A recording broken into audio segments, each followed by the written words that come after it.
आज का जो नॉमिनेशन ऐतिहासिक रहा है और जो यहाँ की जनता है उसका आशीर्वाद हमें प्राप्त हुआ और ये अभूतपूर्व है और बहुत ही मन में उत्साह है। जो जन भावना है उसको लेकर के जो आज जो जन सैलाब देखे होंगे आप लोग, ये यहाँ का हर एक बच्चा, हर एक लोग अपने आप को डॉक्टर मृणाल बन के ये जो लड़ाई है लड़ेंगे और बस एक सेवा की भावना है जो कैसे बेनीपट्टी का विकास होगा और उसके लिए काम करते रहेंगे। जो यहाँ की जन भावना है उसको सदैव आदर करेंगे उसका। देखिए, चहुमुखी विकास हुआ है लेकिन जो बेनीपट्टी का विकास होना चाहिए सो नहीं हुआ है और उसके लिए हमारे जो आप देखेंगे कि और भी जो क्षेत्र हैं, जैसे आप बगल में ही देखें, ये झंझारपुर लीजिए, मधुबनी जिला का ही पार्ट है लेकिन उसका काफ़ी विकास हुआ है और बेनीपट्टी विभूतियों का जगह रहा है। कालिदास और विद्यापति की भूमि है और यहाँ का विकास जहाँ होना चाहिए वो नहीं हो पाया है। और मैं यदि राजनीति में हूँ तो केवल सेवा भावना के लिए आए हैं और चाहेंगे कि जो प्रायोरिटी होगी कि जो रेल लाइन यहाँ पे पीछे कनेक्टिविटी, रेल की कनेक्टिविटी हो। साथ ही आज देखेंगे कि मैं केंद्रीय विद्यालय संगठन का मेडिकल बोर्ड का चेयरमैन भी हूँ और हमने तक प्रयास से 2 साल हम लोग प्रयास किए और मेरा ये लक्ष्य था कि मधुबनी जिला में भी केंद्रीय विद्यालय हो और 2 केंद्रीय विद्यालय मधुबनी जिला में हुआ है। बहुत ही स्वागत योग्य है, लेकिन दुख है कि आज बेनीपट्टी में केंद्रीय विद्यालय होता तो अच्छा रहता और मैं ज़रूर प्रयास करूंगा कि जो तीसरा भी जो केंद्रीय विद्यालय हो वो बेनीपट्टी में ही हो। इसके अलावा कई मुद्दे हैं जो यहाँ पूरे करने हैं, जैसे जो हमारा जो अरेर है उसको भी होना चाहिए। कई दिन से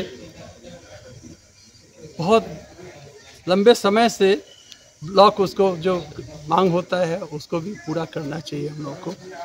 और जो योजनाएं हैं सरकार की वो धरातल पे उतरना चाहिए। अभी जो प्रधानमंत्री जी का या हमारे जो केंद्र सरकार और राज्य सरकार की योजनाएं हैं जो डायरेक्ट ट्रांसफ़र होता है लाभार्थी को, लेकिन कई योजनाएं हैं जिसमें कि अभी भी जो बिचौलिए हैं और जो भ्रष्टाचारी हैं कैसे भी अपना उसमें हाथ धो लेते हैं उसमें, और जो फंड है उसमें जो काम होना चाहिए नहीं। लेकिन यदि मैं जनप्रतिनिधि चुन के आता हूँ तो इन भ्रष्टाचारियों को खदेड़ के भेजूंगा। पिछले 6 महीना साल भर से हमारे मीडिया के लोग और जितने भी पॉलिटिकल पार्टियां हैं सारे लोग लगे हुए थे कि सर्वे करने।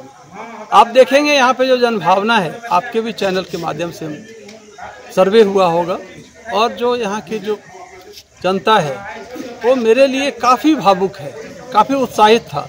लेकिन कहीं न कहीं मेरे साथ में षड्यंत्र किया गया है।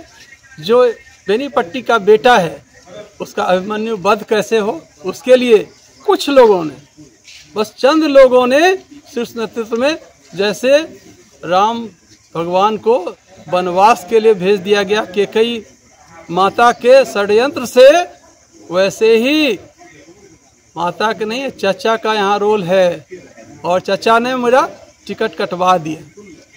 तो अभी भी शीर्ष नेतृत्व को ये जरूर भरोसा होगा मेरे ऊपर में।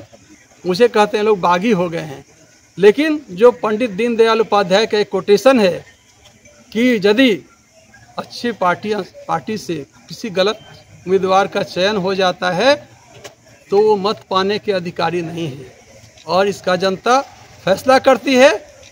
और हम अभी सुप्रीम कोर्ट में, चूँकि हम मानते हैं कि हाई कोर्ट हमारा जो पार्टी है, लेकिन प्रजातंत्र में जनता सर्वोपरि है और जनता यदि मुझे टिकट दे करके यहाँ चुनाव लड़वा रही है, जनता का ये फैसला होगा।